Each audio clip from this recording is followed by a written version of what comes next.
ఎంతో ఇష్టంగా చేసుకున్న ఉగాది పచ్చడి ఈ రోజు ఇలా పారిపోతాను అనుకోలేదు. ఏమైందిరా? ఏం లేదు మాము, ఈ రోజు ఉగాది కదా, అందుకే ఉదయాన్నే లేచిపోయి మా పిల్లలతో తానం అయితే చేసేసి మా ఇంట్లో ఉన్న బట్టలను అయితే వేసేసుకున్నాము. మాకు కొత్త బట్టలైనా పాత బట్టలైనా ఇంక ఇయ్యే. ఇక పిల్లలతో పాటు నేను రెడీ అయిపోయి ఇక కటింగ్ లో దిగాను. అంటే మామిడికాయ కటింగ్ శుభ్రంగా కడిగేసుకుని మామిడికాయ ముక్కలను అయితే కోసేసుకున్నాను.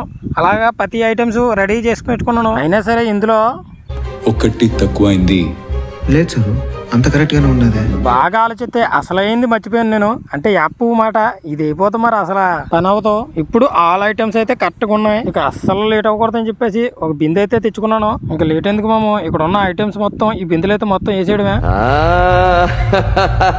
నేను పిచ్చోడిని అనుకున్నావు కదూ.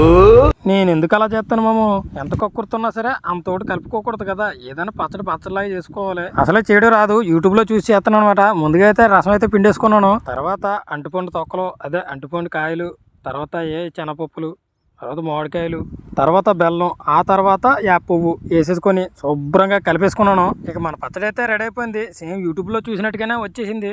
ఇంకా టేస్ట్ విషయం మనకు తెలియదు కదా, ముందుగా మామిడికాయ తెచ్చాను. టేస్ట్ ఎలాగుందో చెప్పంటే సైలెంట్ గా గిన్నె అయితే నా చేతిలో పెట్టేసింది. ఆ ఎక్స్ప్రెషన్కి అర్థమైపోయింది, అయినా నేను నమ్మలేదు. టేస్ట్ చూద్దామని చెప్పి స్పూన్ నోట్లో పెట్టుకున్నా. ఆ తర్వాత నాకు అర్థమైంది ఉగాది పచ్చడి గబ్బు పచ్చడి అయిందని. ఇంకా సరాకేసి మామ బయట అయితే పారదింగాను. ఎవరైనా ఉగాది పచ్చడి చేసుకుంటే కొంచెం పంపించండి మామ.